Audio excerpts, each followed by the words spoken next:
Hello, everybody. Welcome to the Too Good to Be True podcast bonus Real Talk. I am your host, Pascal Mayala. This is the bonus, bonus Real Talk playoff edition. Today, we are talking about the last night game between the Mavericks versus the Thunder and the Cavs versus the Celtics. Before we talk about it, if you like this podcast, you can listen to this podcast on any platform: Spotify, Apple Podcast, Amazon Music, or I have a YouTube channel called Too Good to Be True Podcast. If you like this, if you like it on YouTube, like, subscribe, notify, and comment, because I think your comment means a lot to me, and I want everybody having their opinion on it. So thank you very much, and let's roll. So we have two game last night for game 2. One is the Mavericks versus the Thunder. The other one's the Cavs versus the Celtics. So let's start with the Western Conference. So we have the Mavericks versus the Thunder. Maverick won 119 to 110. So let's see the box score of this game. Luka, I said this the previous match. I said this: Luka need to step up. And on game 2, like I said, and guess what happened? He did step up. He had 29 points, 10 rebounds, and 7 assists. Shot for 11 for 21 field goal, 5 and 8 in 3 points. And also, another surprise who stepped up, and I said this: Tim Hardaway stepped up. I said it also in my previous game two between the Mavs and Thunder, that Tim Hardaway need to step up. And what happened? He stepped up. He got 11 points, 2 rebounds, 1 assist, 6 for 10 in the field goal, 2 and 4 for the 3-point shot. Also, Kyrie Irving, I know he didn't play great in game 2, but he did have 11 assists. He had 9 points and 3 rebounds. 2 for 8 in the field goal, that's not good enough. 0 and 2 in the 3-point, that's not good enough. But also, PJ Washington, he stepped up also with 29 points, 11 rebounds, 4 assists, 11 for 18 in the field goal, 7 and 11 to the 3-point. And I said this, and I was always specific with Luka: if you want to be the best player, you need to step up. Stepped up. And he stepped up. So congrats to the Mavs. Compared to the OKC, SGA have a fantastic game. He had 33 points, 12 rebounds, and 8 assists. He shot 13 for 24 in the field goal, 1 and 3 in the 3-point. And people ask me why you don't do the plus and minus, because I don't like it. So don't worry about that. I don't really do that. And also, who stepped up? Chet Holmgren. He had a pretty decent, okay game. Okay game. He had 11 points, 6 rebounds, and 6 assists. He shot 4 for 12 in the field goal, 1 and 6 to the 3-point. And Jalen Williams also. Jalen Williams surprised me a lot. He surprised me a lot. He got 20 points, 4 rebounds, and 4 assists. And he shot 7 for 17 shot. And he had a 2 for 4 and a 3-point. And the rest of the bench did okay. Okay, they don't have great numbers, but they did contribute. But what did I thought in this game? In this game, I said this, that if Dallas want to win game 2, all the players that I said, including Tim Hardaway, they needed to step up. Because if they lose this game 2, I don't know how they're gonna respond in game 3 at home. So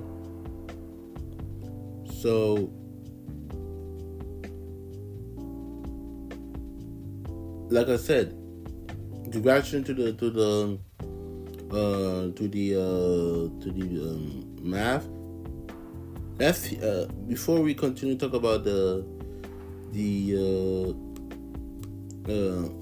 Cavs versus the Celtics, here's what Tim Hardaway gotta say after their victory on MVP. Kind enough to throw on the headset and stop by. 17 points in 19 minutes. You need to play more, Tim. You look like you're ready to roll, huh? Yeah, just grateful, to have the opportunity. My guys took care of business in the first round, so just taking advantage of every moment I can while I'm out there. PJ just talked about how Luka and Kyrie absorb so much attention that it frees you guys up, right, to get clean looks. But you got to make them. You all shot it so well tonight, Tim, from 3, and yet, here come the Thunder right in the third. They get the lead. What do you guys show yourselves in responding in that venue to let them get ahead and then ultimately end up winning the way you did? Well, for the most part, everybody knows that played in the playoffs here. It's a loud building. Crowd really gets into it, so we try to do whatever we can to take them out of it. Those young guys feed off that energy really, really, really well. So just try to do whatever we can to get stops, stay poised through it all, and make sure that when we have the shots to knock it down. What's funny is the other night, one of the post games, Kyrie was talking about being the old head, right? I mean, he's only 32, but he's seen a lot. Are there lessons, are there moments where he's able to give you a thought, you or your team, a thought, a message, something that you guys seize upon that's particularly valuable, Tim? Yes, for the most part, we know he's a champion. So right there, it speaks for itself. So made big shots in big-time games, big-time moments. So fortunately for me, his locker is right next to mine, home and away. So, I'm asking him everything, man. I'm, feeding into everything, being a sponge, just like the rest of these guys. And whatever he sees out there, we listen.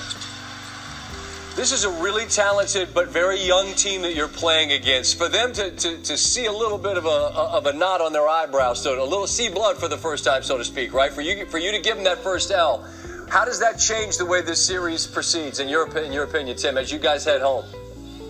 For the most part, it doesn't change anything. They're the number one seed in the West for a reason.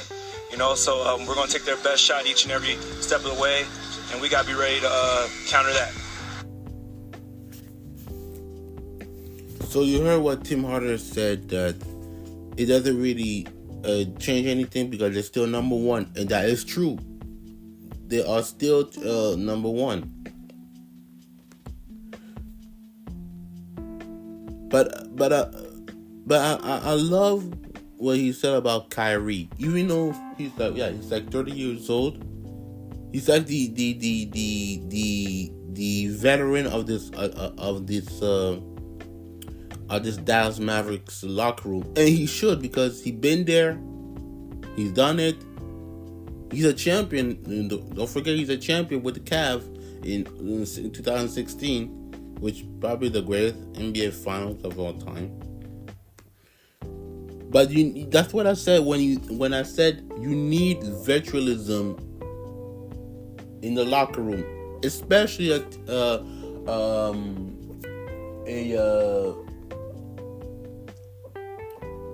team that is not that young. They do have some experience, but they don't have veteranalism experience players on their locker room. That's what I said. I think. Nah, just kidding. Nah, not kidding about that. Like I said, the Dallas Mavericks need veteralism in the locker room, and Kyrie does it. He bring it. He can have a good game, he can have a bad game, but his contribution as a leader and a veteran really help and also matters. So let's go to the team stat a little bit. I mean, yesterday I went on a long rate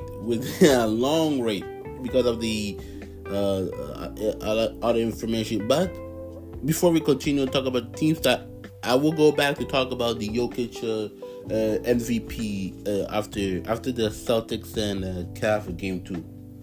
So let's go to the team stat. So if you look at the field goal, if I look at the field goal right now, OKC have 42.2% over the Maverick 46.7. But here, interesting, in the 3-point percentage, the Dallas Maverick had 48.6% over OKC 33.3%. Both teams have 10 turnover, which is crazy. And rebound, the Mavericks have 44 rebound over OKC 41. And that was pretty much my concern. And actually, it was everybody's concern. Not just me, but everybody when saying about OKC lack of girth. Because I know Che is the only true power forward / center in the team. But I think he's a center.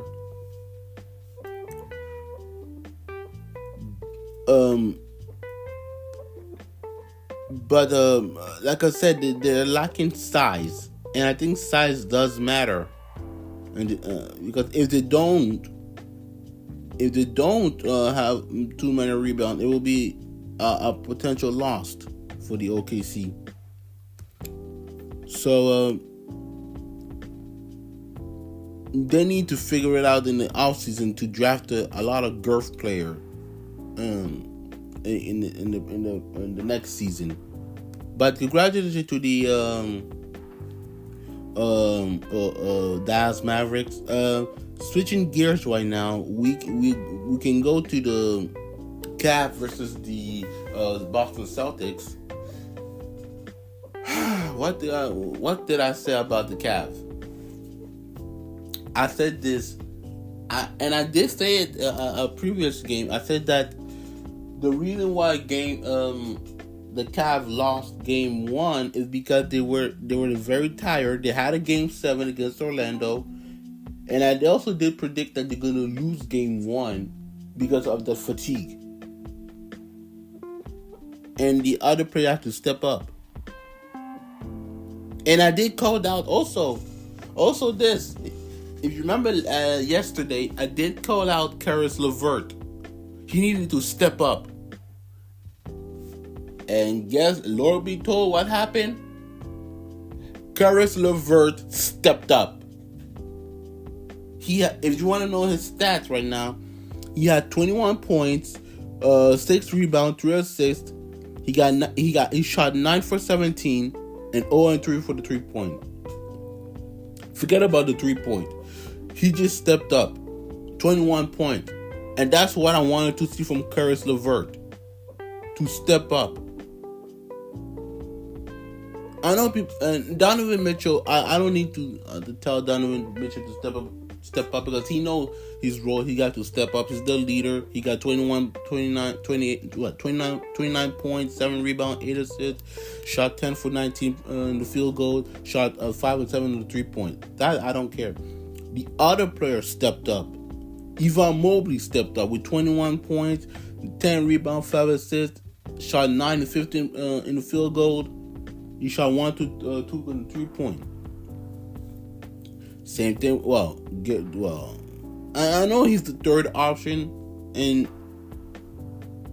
I understand that he's like a third option to this team, but to me, it's like a second option. So, sorry, he shot 14 point, 7 rebound, 4 assists. He shot 5 for 8 in the field goal. That's not good. He shot 4 and 5% in the 3-point. So that's not good either, too. That's not good either. But give credit to the credit was due to the Cavs, because I did say that even though they lost game 1, they need the team players needed to step up, and that also that they had a game 7 against Orlando that have an effect also, and then they had a rest, and voila, they won game 2. Contrary to the Boston Celtics, Jason Tatum had 25 points, 7 rebounds, and 6 assists. He shot 7 for 17 in the field goal, 2 and 5 on the 3-point. Jaylen Brown, who had in game 1 had 32 points in game 1. Now he has 19 points, 7. He shot 7 in the 17 shot field goal like just. Also, he had 4 rebounds and 1 assist. Drew Holiday did not step up. He need to step up. Al Horford, he's a veteran. He needs to step up. But this is my concern with the Celtics.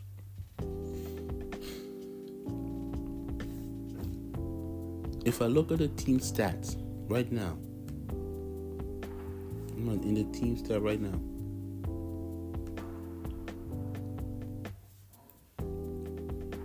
I mean the Cavs won every percentage in this in the team stat. In the field goal, he got 54% over the Celtics, 46%, in the 3-point over the Celtics, 22. Boston Celtics, the Cavs 12 turnover. That's an issue over the Celtics 7 turnover, and in the rebound, 44% over 31% in the rebound, and that's a concern. Without Kristaps Porzingis, they're vulnerable. They are vulnerable. So that's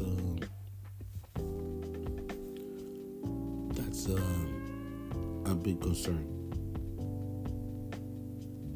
So the Celtics need to step up on game 3, and they need to step up really quickly. So moving on, let's switching gear. Let's talk about the MVP.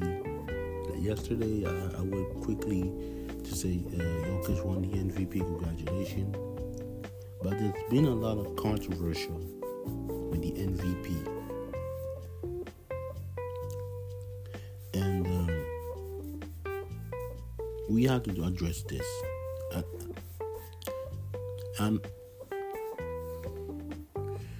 should Shea have won the MVP? Yes, and I agree that everybody should have won the MVP over Jokic.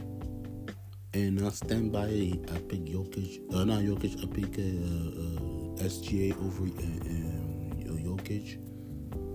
But I don't understand the criteria of the MVP. So I thought I'm going to get lost. So I just wanted to talk about a little bit about it. But on Friday, we're going to talk about it very briefly. I just want to address this. I mean, SGA should have won the MVP over Jokic, but I understand the voting, and I think they need to fix the voting. So that's all I gotta say. If anybody have an issue with it, comment it on my social media. They commented on YouTube, because I'm gonna put it on YouTube. Don't worry, I'm gonna put it on YouTube. I'm gonna put it on YouTube. That's all I'm gonna say about the MVP. But I will talk about it Friday in more briefly, because this is the bonus talk, real talk playoff edition. And also, before I leave, I saw the news that Frank Vogel has been fired by the Suns. And what is my reaction? I do not like it at all. I do not like it one bit that Frank Vogel has coached the Suns for 1 year, and the coach get the blame. Instead of blaming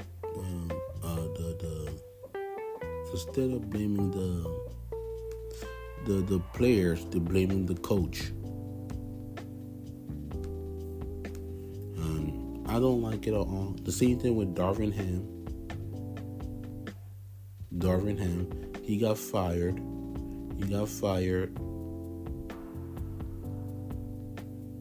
Because their team could not figure out to win against the Nuggets.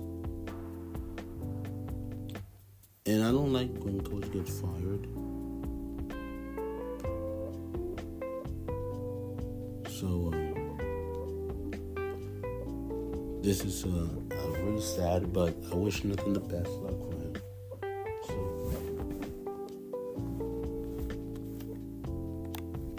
So moving on, previews for game 3 in the New York Knicks versus the Pacers, and the Nuggets versus the Minnesota Timberwolves. So what do I expect for game 3? Indiana, they need to be stepping up their defense. I know they're at home. They have no excuse. And you see the Knicks are injured, take the opportunity. Because if you don't, this series is over for the Indiana Pacers if they don't win. And I know it's for the Knicks, and for the Knicks, I'll say this: they are playing fantastic, but my concern is when they're playing too much, all those players get injured, and that's what Tom Thibodeau does. Believe me, that's not the first time I've seen it. I seen it when he was playing with the Bulls. When he was coach of the Bulls, I seen it when he was coaching the Timberwolves. Remember when Jimmy Butler got injured? But the one thing he's good at is good at with the other players. The role players. So that's why for this game, the Knicks always going to figure it out. Now, for the Denver and the Minnesota got nothing to say. They're gonna play their game like they usually play, and their defense is gonna be legit. I got nothing to say about that. But for the Nuggets, this is a must-win for them, because if they don't win this game, the series is over.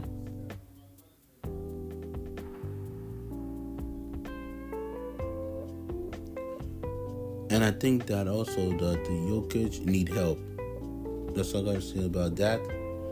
And Mike Malone need to find another scheme how to guard and how to find out how to guard or to stop Anthony Edwards. So that's all I gotta say about that.